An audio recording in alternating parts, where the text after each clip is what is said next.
体会人间冷暖，看尽世间百态。欢迎您收听人生语录。人老了退休之后，该如何安度晚年，是很多老年人非常关心的一个问题。我们大多数人都会不可避免地面临退休。退休意味着告别繁忙的职场生活，迎接安逸的晚年岁月。在这样一个人生的新阶段，如何让晚年生活更加舒心愉快，也是我们必须要思考的问题。而有3位退休老人却说，晚年千万不要太大方，在这3方面越小气，晚年才会更幸福。他们究竟经历过了什么，让他们产生了这样的感悟？接下来我们一起去了解一下。1. 对子女不能过于大方，帮到底只会害人害己。刘阿姨自述，我姓刘，是职工退休，退休后有4000元退休，还有20万存款。我是一个勤劳的女人，也是知足常乐的女人。年轻的时候能够结婚，我就感到常幸福了。我跟丈夫是在公司认识的，结婚后只生育了一个儿子，没有再生。我一度为这件事而感到的后悔，因为不懂孝顺。我跟丈夫在城市买了一套房，以前是付了首付，后面一直供房，所以年轻的时候我跟丈夫没有到处旅游，没有到处吃喝，反而一直省吃俭用。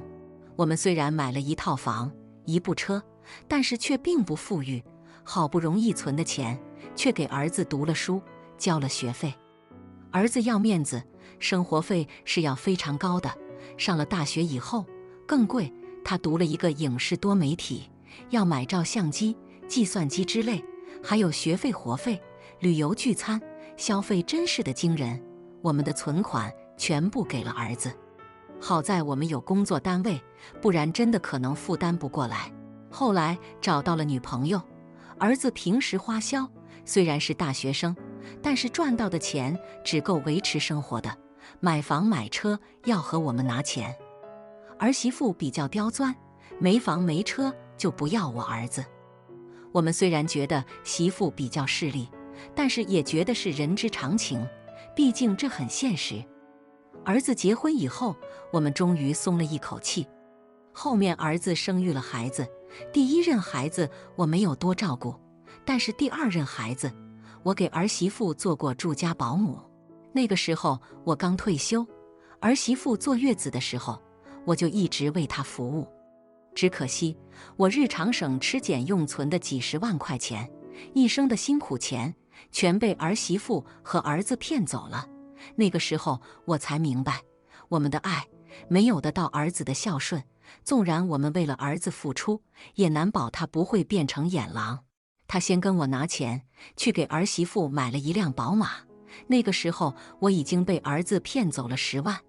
儿子那个时候告诉我，是公司周转，实际上是为了讨好媳妇。儿媳妇只要撒娇，儿子就愿意为他屁颠屁颠地做任何事，所以是一个怕老婆的主。后面儿子问我有多少存款，够不够养老，我告诉他只有10万了。儿子知道我有退休金，把我的存款告诉了儿媳妇，然后2人就对我无事献殷勤，骗我借钱给他们旅游，我给了5万。后面儿子问了老伴有多少存款，老伴说跟我一起存在张工商银行卡的，总共才10几万。儿子说儿媳妇有妇科病，需要5万元治疗，我们非常担心。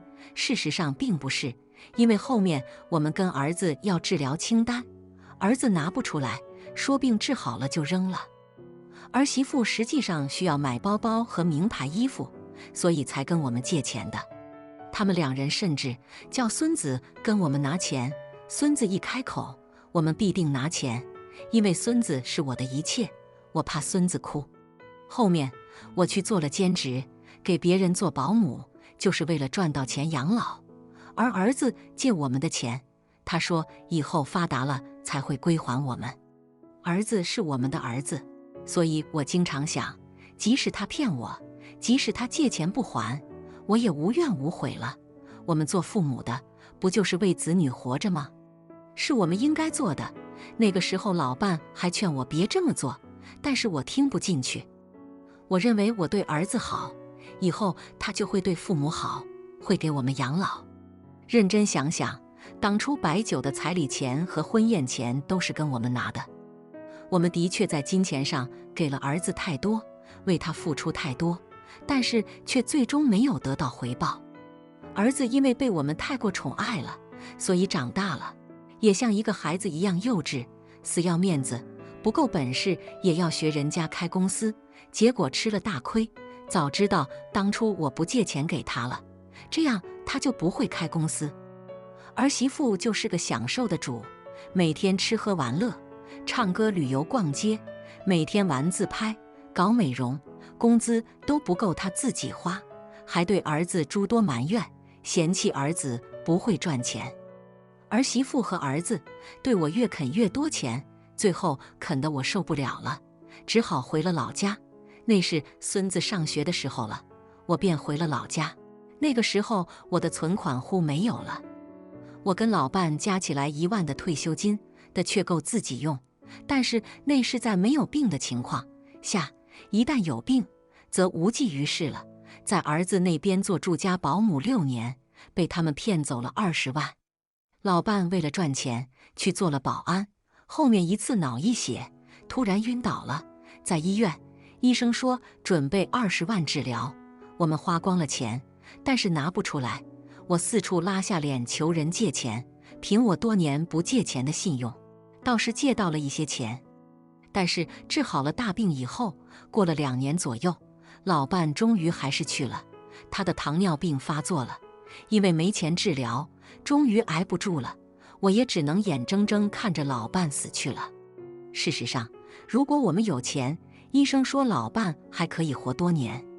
当时我跟儿子发脾气，要儿子拿钱出来，儿子说没有存款，全部花了，一直做月光族。年轻哪有什么存款，而且儿媳妇大手大脚的花钱，根本没有想到生病或要急用的钱。最让我失望的是，儿子还告诉我，让我卖了老房子，跟他一起住。我问他为什么，他说儿媳妇透支信用卡，眼看就要逾期了。儿子和儿媳妇因为钱的事一再吵架，儿媳妇以为我和老伴很有钱，以前使劲坑我们，但是直到信用卡逾期了，他才明白我们2口是拿血汗钱给他花的。儿子就是如此的孝顺，父亲死了也不掉一滴眼泪。我很后悔帮助了儿子和儿媳妇，对儿子和儿媳妇就是对我和老伴残忍。如果再让我选择次，我不会如此帮助他们2夫妻了。2，对朋友别太大方，取悦别人没用，钱大爷自述。我今年72岁，是中学退休教师，还是学校的主任级教师，我退休金也就5000元。我是一个单身的老头子，前年老婆子死去了，留下我一个人孤独地活在这个世界上。我有1对儿女，女儿在的税局上班，儿子是企业领导。我的朋友众多，我在农村也比较有的位，因为大家都觉得我是教书的，比较有修养，而且西装革履，很有脸面，都想巴结我。他们巴结我的最终目的，就是想托我办事，为他们的子女安排个一官半职，甚至想托我帮助他们儿女安排一个教师的工作。我想拒绝他们，因为这是很难办，不过我最终还是答应了他们。结果是什么呢？儿子给朋友的儿子安排进入公司任职，结果对方不会做事，我儿子被老板责骂，被扣除薪资，说我儿子利用手中权力，安排些人进来滥竽充数，侵吞公司的财产。我儿子直接从经理降到主管的职位，儿子甚至因此埋怨我，但是我没有埋怨朋友。我女儿是在地税局上班的，我一开始也是答应了朋友安排这件事，我说我尽量，但是我没有把握的，朋友以为定能够成功的，可是女儿说没学历考公务员是不可能的，当个保安还差不多。我跟朋友诉说此事，结果朋友满脸不高兴。我是一个要面子的人，也是一个友善的人，没想到后果竟然是如此。我没了一个朋友，就是因为好心，但是没有帮到忙，朋友就对我爱答不理。他以为我帮了别人没有帮他，就是不把他当朋友。对于我对别人好，他心里不平衡。我家以前像村委会样热闹，但是后面人流逐渐减少。我反思多次，我认为是我太大方导致的恶果。我帮了一个人，然后一群人就来请我帮忙，他们喜欢越得越多，得寸进尺。我喜欢我的声望，但是我没想到，我的大方反而使我没了声望，因为很多次我办砸了。很多人搞喜事，托我去撑场面，我不得不去喝喜酒。明明不喜欢做的事，因为他们的热情，于是不得不做。我作为一个要面子的人，每次去喝喜酒，红包就给别人不少，所以人家办喜事总叫我去，我亏了不少钱，也耽误不少时间。我家邻居与别人吵架，自以为有理，让我去做证明。我说了一句公道话，结果另外一户人家对我有意见，从此针对我，说我坏话。几户人家吵架，就因为房屋的事，他们因为房子的所有权归属问题要我做个公证，因为是我亲戚，我便帮了，结果也是惹了一身骚。你做了10件好事，最后做了1件坏事，你就成了坏人。你帮了别人10次，最后1次不帮，别人就说你小气，认为你对他有意见，然后他也对你有意见。我以前觉得付出了，别人就会记住，但是事实上别人没记住。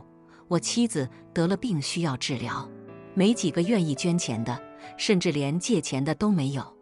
妻子的大病花去了我全部的钱财，好在我有退休金，还能撑得住。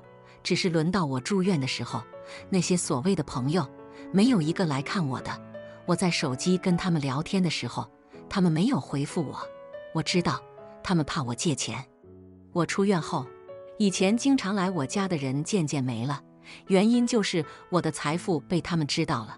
之前发布过一个捐钱的消息，他们知道我穷了，知道我老了，身体体弱多病了，没了利用价值了。我终于明了，人心险恶，大家都有心机。我苦心经营的社交友谊不值一提，事态是如此凉薄。我不会再对他们大方了。我甚至将这件事告诉子女，跟我说，早叫我别那么大方了。如今吃亏的是自己，只有真心朋友才值得帮助，无关重要的朋友是不值的。自从68岁以后，我便再也没有帮助别人了。小气的生活果然是颐养天年的好方法。而且由于我没有帮助别人，没有得病，我的退休金存了起来，反而有钱养老了。3、亲戚之间别大方帮助，亲戚永远比不上至亲。